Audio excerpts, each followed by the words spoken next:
Good afternoon, and thanks for having us in. Developing this midday, we have an update on a missing person case involving a child.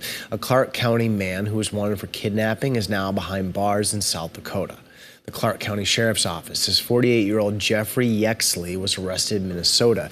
He was booked into the Cottington County Jail last night. An arrest warrant was issued nearly a month ago after he was accused of taking 9-year-old Brooklyn Ford from a school in Bradley, South Dakota. According to court records, Yexley was involved in a custody case involving Ford. The Clark County Sheriff's Office says the girl was found safe and has since been returned to her legal parent. Yexley appeared in a Minnesota courtroom this week on a misdemeanor case from last year. He also faces charges in Day County from January 3rd after a traffic stop that turned up drugs. Also developing this midday, the well-known cartoonist of Hagar the Horrible has died.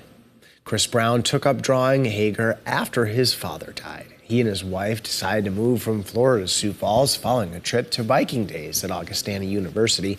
Here's a portion of an interview we did with him back in 2008. I grew up in a wonderful little Connecticut town that was very snowy in the winter, and I think that's part of why I feel like I've come home when I came back to Sioux Falls. Brown also drew and illustrated children's books. According to a Facebook post from his sister, Brown died after a long-term illness.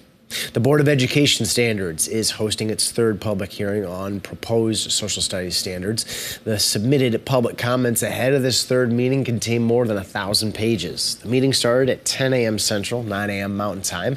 We are following along with a live blog from KELOLAND digital reporter Eric Mayer, and we will have a full report tonight for you on KELOLAND News.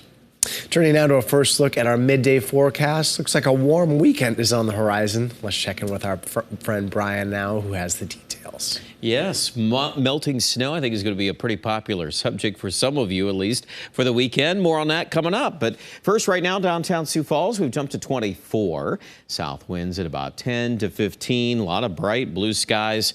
Same thing in Rapid City, but the temperature there is warming up a little bit faster, 41 now. And as we look at the layout here this afternoon, Pier, well, we're doing pretty good, 40 degrees. Now you head down to Chamberlain Mitchell, we're about like Sioux Falls, 26 degrees, also 20 this hour in Aberdeen. So little by little, we'll see those temperatures continuing to move higher. Now the wind is out of the south at about 10 to 15 miles per hour from Aberdeen to Sioux Falls to Yankton.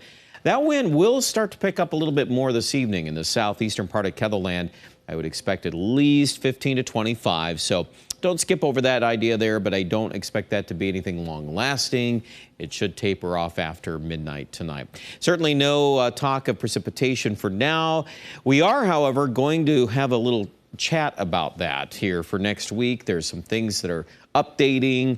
Once we get to Valentine's Day and beyond, we've got some storm tracks that we need to share some new information about. So we're going to do that coming up. High today, 50 Rapid City, Sioux Falls at 32. Much more on weather coming up here in just a few minutes. Thank you, Brian. A pair of popular rodeo events will be on display this weekend at the W.H. Lyon Fairgrounds in Sioux Falls.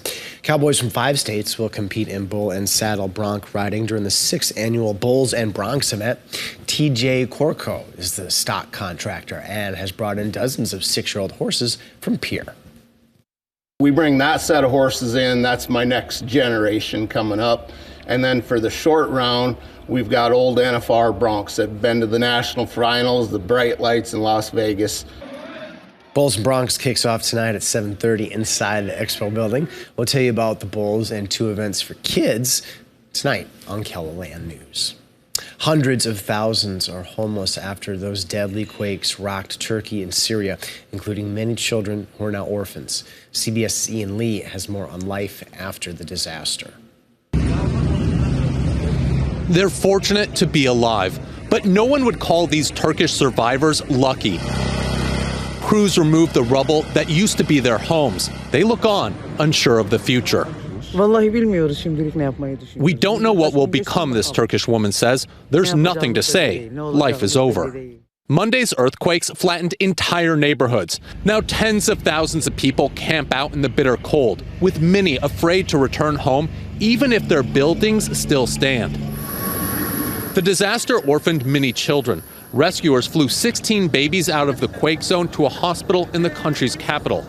But as help from around the globe descends on Turkey, Syrians feel forgotten. Dua Gadban lost her husband and 3 children. All she has left are their photos on her phone. She says, I could see my husband trapped under the collapsed ceiling and the bodies of my children above me. There were so many children. Aid slowly trickles into rebel-held areas. After years of war, these people knew suffering, but not like this. Nasser al-Waka lost his wife and 6 of his children. We're used to airstrikes, rockets, and barrel bombs, he says, but an earthquake, it's an act of God. Now they hope their prayers will bring peace to their suffering. Ian Lee, CBS News.